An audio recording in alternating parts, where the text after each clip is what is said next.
Hello everyone, it's Chris at Garage Times. Today we're going to be talking about circuit integrity for 12 volt systems.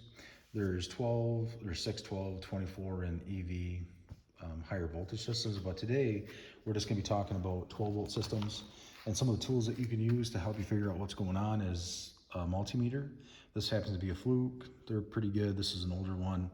If I was going to go get one today, I'd probably get like a Fluke 87, and that would be a high impedance, like auto ranging meter. And really the selection that you would make is either residential voltage like 110 or alternating current of whatever voltage you want, or direct current and whatever voltage you want. So today we're going to be working in 12 volt or direct current, and this is the correct setting for that.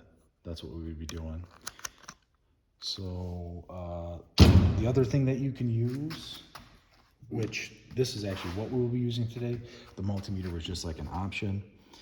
The multimeter is very, very accurate. But if you're looking at something else to help you, getting yourself a test light, right? Super simple test light. But just make sure that if you're going to get a test light, you might as well get one that you can use on everything. And what I mean by everything is things that have computer chips or printed circuit boards in it. And if you know the kind of vehicles that you're working on today, they all have them. So I just recommend getting one that's good to protect those circuits, and you don't draw too much amperage and then break something or burn something up by checking it with something that has too much draw. So this one will say right on it, and what you're looking for is something that has a very low amp draw, and this has a 20 milliamp draw on it, which is safe for electrical circuits. And this one made by Snap-on is EECT4H. You don't have to get Snap-on. I just like getting, for some electrical stuff, I do like to get kind of name brand, but there's many other good ones out there. In just this case, this is what I got when I first started out. So if you're going to be checking out like a 12 volt system, and you're checking the power and or the ground side, and automotive applications, they'll have like 12 volt battery positive on one side of the circuit, and then they'll have like the returning voltage side of the circuit will be like your negative. They'll also have reference and signal voltage, which we won't really get in today.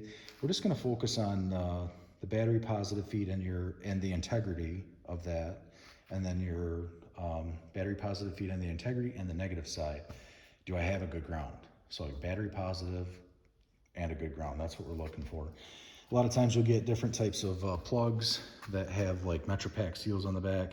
You're just going to take a T-pin and you will back probe past that to get to it. And this is really not an excellent example of one, but what I'm referring to here is for the seal. A lot of your plug ends will have like a rubber protective coating to not let moisture in.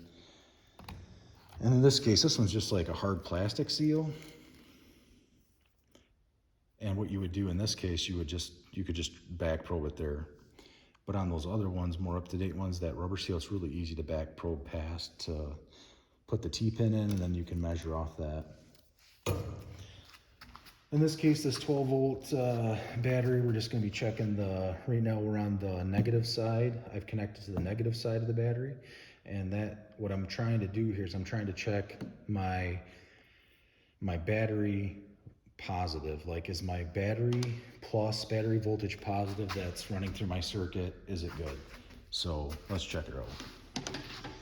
So obviously from negative to positive, I'll have power, right? I should have power here, off of it to the next logical place that you would check for power. And in your vehicle, that could be a connection, it could be at your fuses, it could be at your switch, and then it could be at the component that you're looking at. You're going to continue on, like, oh, I got power here too. So far, checking my power side while I'm connected to my ground side with my test light, checking all my power side connections, and I have voltage here. And just pretend like this blue wire and this black wire is just one wire, right? It's all one wire, continuous. I'm just checking. And I get up to this light here, and I have power here on my test light. And then at that point, because like let's just say that this is like your T-pinned in, your back probed into whatever you're looking at, and you're checking, and then you know the integrity of this system, that you have battery voltage available all the way up to your first, well, it doesn't have to be your first connection, because it could go to the fuse box first and then it could go to the switch or the light. But if you've checked all those connections and you get to here and you still have power up to the light, well, then you very well can rule out a lot of issues with breaks in the wire. So like there's obviously no breaks because I have power here. And if you put the multimeter on there, as long as there's no issues, you should have battery voltage. You should have 12 volts. And you can do the same thing on the other side. All you're going to do is you're just going to take your test light and because we just checked the battery positive side. So now we're just going to check the ground side. Do I have a good ground or not? And I'll just reconnect this. Do I have a good ground or not? Right? So you know from positive to negative, you have power on your light, right? Hopefully I did that where you guys could see the other one. I got power on the light. I had power on the light in all the other examples. Power on the light, and I'm following this. I'm connecting to my power battery plus side, checking the ground side now. Have voltage there, which you totally should. And then down here where my electrical connection and wiring ends, let's say I went through a switch, went through the fuse, and I'm to here, and man, I got power up into that point. I can rule out a lot and say I've checked the power side and I've checked the ground side, and I know that bulb is bad or that switch is bad, because really a bulb, most people are just going to swap out the bulb. But if you really want to know what's going on, you'll do these measurement checks, especially when it comes to a switch or a component that, you know, like a crank sensor wire. Do I have a good power going there? Do I have 12 volts going there? Or do I have a good ground? You're definitely going to want to check that. Otherwise, you'll be throwing, you know, money at parts. So there's a couple more things I'm going to talk about here, but I just want to make sure. So we did our battery positive check, the integrity was good, and we did the ground side check and it was good. And you're just reversing where your connection is for your test light on your battery. And in this case, when we connect the test light to the positive side, we are going to check the negative cable integrity to all the components that it's connected to make sure that I have a good integrity there, and then vice versa for the power. If I want to check my battery voltage side, all I'm doing is taking my test light off the battery positive and actually going to the negative to check the flow for the other side. So in this case, I did a simulated break here on the power side of the electrical circuit. And we're going to actually probe from the power side, trying to check the ground side of the circuit, just so that you can kind of see how this works, to give you a different perspective on it. So I'm on the power side of my battery, and obviously I will have power. And I'll go through that green ground wire. I'm checking the integrity of the green ground wire, and I have power. I'm just going to move this up here so you can see. I should have power here, which I do. And you're like, okay, cool. My ground side integrity is good. And I'm going to check after that just to see what happens here. I'm like, whoa, wait a minute. I have power available here. My test light's showing me that. And I have power after, right? So some people are like, well, shouldn't I have power at the bulb? Not necessarily, because how electricity works here, if you go to this broken connection here, you're just like, man, I still have power there. I have power here, and I have power here, right? It looks like there's power, and there is power there. But what's going on here is if electricity cannot continue to flow, at this break here, you'll show, especially if you're checking your battery positive voltage, or I'm sorry, if you're checking your ground side by hooking up to your power side here, you're checking the ground side, you're gonna have power here up until this point if the ground side's good. And then you can continue to show that you have power available, power not used up until the break, right? But at the break, anything after that, you're not going to show anything, obviously. So you're probably wondering like, okay, well, what's going on? Well, what's going on is if you think of electricity like water flow, if you pinch the line, it could be a hose, metal pipe, if you crimp that off, all that water is still in that line, right? All the way up until this point. But the line, the flow of water stopped and it can't continue back to its source. That's how you want to think of electricity. It can't continue to flow.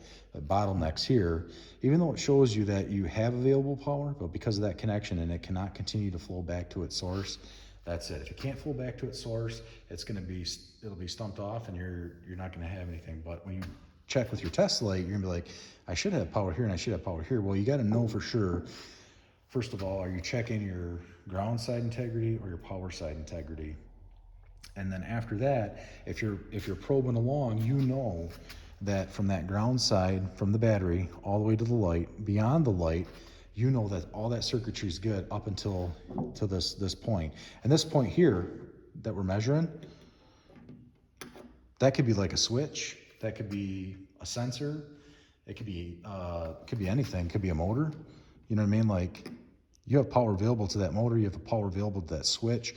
So from the ground side all the way through your load, which your light bulb is considered a load, and then beyond that, up until your motor or whatever, it could be anything, you have power available. So what you're obviously going to do is you're just going to go in and repair that, right? And your light works. And just to show you what it looks like when you are using up electricity, or electricity is flowing, that's the correct way of saying it. Wattage, it's allowed to flow. Ground side integrity good. Ground side, just gotta make sure you can see this. So you should see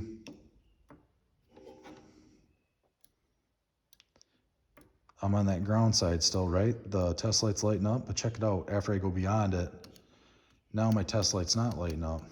See that? But if that brake was open here, that brake, and we'll just do that, then I'll start, my test light will light back up. See that? Test light's lit up still. But as soon as I take that and repair that line, my test light goes off, and then my power on my light bulb comes on. Power is continuing to be allowed to flow, and your test light goes off. And what's happening is your voltage or your wattage that's being used is your voltage potential has decreased. Essentially, that's what's happened.